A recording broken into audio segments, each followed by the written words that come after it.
If there's anything that should be learned from this late great Virgil, is you just shouldn't limit yourself based off of the lanes that other people have built.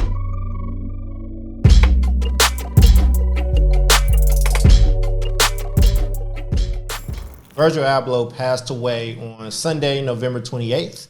He was a visionary, a fashion icon, and his star was still rising when he succumbed to cancer. I was already writing a piece on the relationship between goals and inspiration when I read the news on Twitter. So at that point, I decided to scrap what I had and rewrite it and try to pay some homage to Virgil. It's just a super inspirational person to a lot of people, including myself. I remember when I started to see the influence Virgil was having on communities. I'm blessed to be able to speak in schools, mostly black schools. And I would always ask kids what they wanted to be. Virgil kind of got on the scene and was popping, and Off-White was kind of everywhere.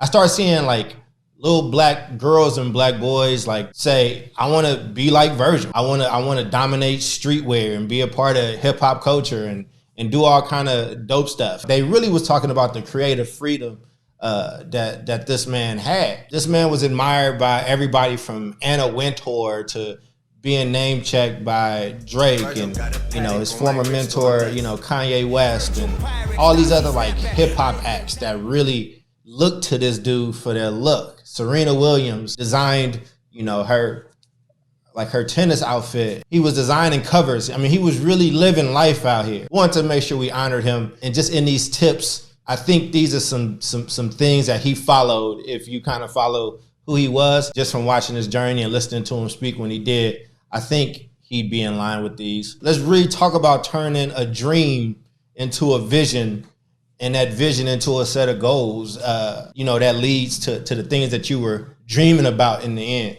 It's a cycle. So number one, stick to your vision. Like, you gotta be willing to stick to your vision even when others don't understand it or support it. That's gonna be a thing. Just get ready for that. First, you gotta name that vision, and then you gotta set goals that will lead you to accomplishing that vision. I'm sure that this brother, much like most people that are like highly successful, hit a bunch of roadblocks along the way and wanted to be something where there just wasn't a very clear roadmap. It's gotta be very difficult for a kid in Chicago to dream about one day leading fashion houses. He must have been met with a lot of resistance. And if not necessarily all out resistance, it must have been a lot of people that really didn't latch on to his vision or his dream around that stuff. And you gotta work through those people. You gotta work through that doubt. You gotta stick to your vision. Write it down. Like I said, set goals that will end up leading towards that. I remember talking to my coach. He was checking on me with my goals, and I was kind of complaining. I was just like, man, I just can't find my footing.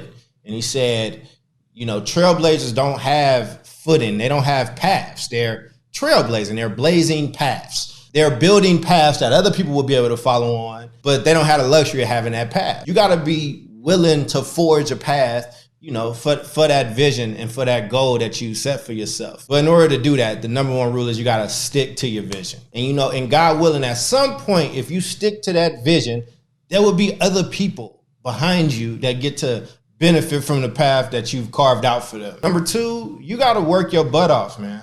You got to get out there and work for it. I know there's a lot of conflicting internet outlets that's arguing grinding hustle culture versus getting more rest. And listen, take from those what you will. Take from this what you will, right? The one thing that's clear is you gotta work at it. Anybody that you see that's successful that you admire, there was a level of work that they put in. You gotta be willing to build your skills. You gotta be willing to do what other people are not willing to do. You gotta figure that part out for you, right? What does that work consist of for you to build your skill set as you go along the way? That's really your work to do. Nobody can really even tell you how to fully do that, especially if you have a very niche vision. Number three, don't stress over lanes.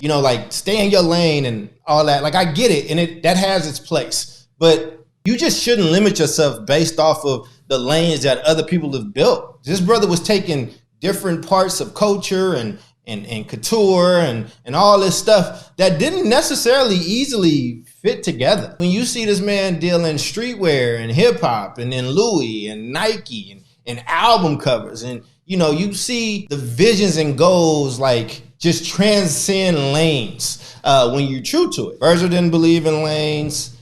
Steve Jobs didn't believe in lanes. Oprah definitely didn't believe in lanes. Serena Williams doesn't believe in lanes. Like, the agentic lesson is, don't limit your vision, your goals to a lane. Anyway, the entrepreneur today is Renaissance. They are the very definition of Renaissance. I like writing reports, and I like doing research and doing things in my community, but I also like making these shirts and stuff. Like, it's fun for me. It's a creative outlet, but I'm also not limiting myself to lanes, if that makes sense. Listen, man, it just sucks losing so many of our just super inspiring individuals, especially in our Black community. They help us see what's possible. Part of why I post so much, despite not really loving social media, be very honest, is because I know there's a younger version of me that really needs to see it. Like, I really needed to see this type of stuff when I was younger. I felt like I didn't have a lot of people that I could talk to. I moved so much, and friendships were always really new, or they were changing, or I only got like a few close-knit friends. Like I said, I went to 11 schools. So, but sharing these journeys and seeing these people like a Virgil or whomever, I don't know, man, it's really impactful. I think kids need to see that part. I think younger me's need to see that part. But I do wish I had this type of access early on. Like, if I could see a Rich Paul as a kid, you know what I'm saying? Like, maybe I would have followed my first dream, which was to be a sports agent. Jerry Maguire was like my favorite movie, man. Like, I've said this before, but he might as well have been Batman, Bruce Wayne. Like, he didn't exist in real life, not in my world. Let's just recap the 3 tips that you can do. 1, you got to stick to your vision. You just got to, 2, work your butt off. You gotta, if you care about this thing, you dedicated to it, you gotta put in that sweat equity. Nobody else can really do that for you. And 3, don't stress over lanes. Create your own. You get to create your own tables. A lot of people that don't want me at their tables, I just do my best to make my own. Sometimes it works and sometimes it doesn't, but that's all part of the process. Rest in peace to Virgil, man. You changed the world for just so many people. Just so many. That, man, very somberly, y'all be smooth. Peace. The better question is, are you okay with failing? Are you okay with losing? If you can answer those things as yes, then I would say run like hell. Start running right now. Stop waiting for folks.